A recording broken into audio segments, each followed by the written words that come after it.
ভালো সহজ উপায় হচ্ছে তার মেজারমেন্ট জয়েন্ট আঠা এই তিনটা জিনিস যদি আপনার ঠিক থাকে সেই বক্স 100% ভালো। নিচের কাজগুলা সব কিছুই কমপ্লিট হয়ে রয়েছে। এটা আমাদের সাবের পিছনের পার্ট। আমরা এই পাশে যে স্ক্রুপ আছে এগুলো মারতেছি, এই পাশে আমরা মেরে নিয়েছি। এখান থেকে দেখতে পাচ্ছেন এতটুক ফাঁকা, মানে এখান থেকে আপনার সর্বোচ্চ 1.5 ইঞ্চি হবে। এই 1.5 ইঞ্চি পর পর এটা হচ্ছে সাবের ব্যাক প্যানেল, এটা মানে পিছনের পার্টটা। আমরা দেখতে পাচ্ছেন এই সারে আমরা স্ক্রুপ আর কি দিয়েছি। দেখতে পাচ্ছেন এখানে প্রচণ্ড স্ক্রুপ দেওয়া আছে, 1.5 ইঞ্চি পর পর স্ক্রুপ দেওয়া রয়েছে। আসলে স্ক্রুপ ছাড়া তো আসলে হার্ডি করা সম্ভব না। এখানে আমরা সব দিকেই আমরা এভাবে করেছি। দেখতে পাচ্ছেন এখানে যে বড় ছিদ্রগুলা রয়েছে, এই বড় ছিদ্রগুলা স্ক্রুপ আপনারা দেখলেই আশা করি বুঝতে পারবেন। আর এখানে আমরা দেখতে পাচ্ছেন এখানে স্পিকারের যে সামনের ইয়াটা থাকে কাঠটা, সেটা ইয়া।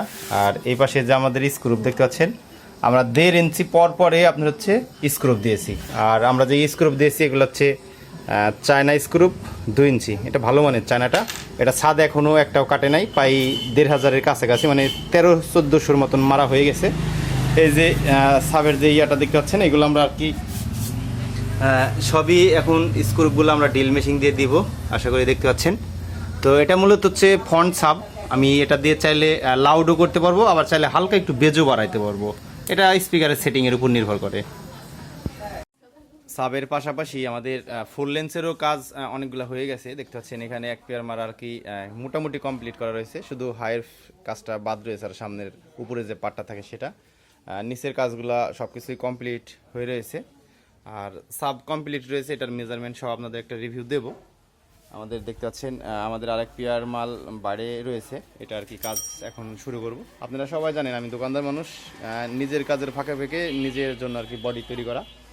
আমাদের যে আসলেই বডিগুলো আসলে বানিয়েছি দেখতে পাচ্ছেন, এটা কিন্তু সুন্দরভাবে গোল করে কাটা হয়েছে। এটা অনেকজনে আপনি লোটার মেশিন নামে চিনেন, অনেকজনে আবার রাউটার মেশিন নামে চিনেন।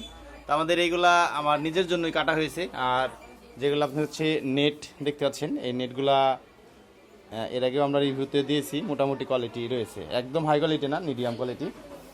আর বক্স বানানোর সবচেয়ে ভালো সহজ উপায় হচ্ছে তার মেজারমেন্ট জয়েন্ট আঠা এই তিনটা জিনিস যদি আপনার ঠিক থাকে সেই বক্স 100% ভালো বাজবে ইনশাল্লাহ। আর এটার আমরা কাজ করব, আমাদের কিছু অস্ত্রপাতিও রয়েছে। এটার আপনার এই নিচের পাটটা লাগাবো, মিডিলের লাগাবো এটা। আর এটা আপনার সেমভাবে রয়েছে আর কি। এটা মোটামুটি আমরা ভিড়িয়ে আর কি দেখতেছি যে আসলে বিষয়টা কেমন লাগে। এটা এই যে খুলে দিলাম, এটা আমরা এখনও আঠা দেই নাই, এটা আঠা দিয়ে আমরা সেটিং করব। এখানে যে আসলে আমরা চিহ্ন দিয়ে রাখছিলাম, এটা চিহ্নটা আমরা মিলাচ্ছি কি, আর যেটা আসলে কেমন হয় যে এইগুলো আমরা কেটে নিয়েছি। এখানে আমরা আপনার যে পিলাইগুলো ব্যবহার করেছি দেখতে পাচ্ছেন, এখানে 18 mm পিলাই ব্যবহার করেছি। আর এটার ভিতরে গ্যাপ কিন্তু খুবই কম, দেখা যায় না খুব, মানে 2 একটু যদি কোনো জায়গাতে আর কি দেখা যায়। এটা কোয়ালিটি ভালো পিলাই বোর্ড, এই জন্য আমরা এগুলো সেটিং করব। আর এই পিলাই যে জয়েন্টগুলো রয়েছে আপনাদের যদি একটু জয়েন্টগুলো দেখাই, দেখতে পাচ্ছেন এখানে কিন্তু আপনারা চুল পরিমাণও কিন্তু কোনো গ্যাপ পাবেন না, কোনো গ্যাপ নেই কিন্তু এটাতে, মানে স্ক্রুপ দিয়ে আঠা হয়েছে। তো ধন্যবাদ, আমরা এক সময় আপনাদেরকে এই বডিগুলো কমপ্লিট করে মেজারমেন্টও দেবো।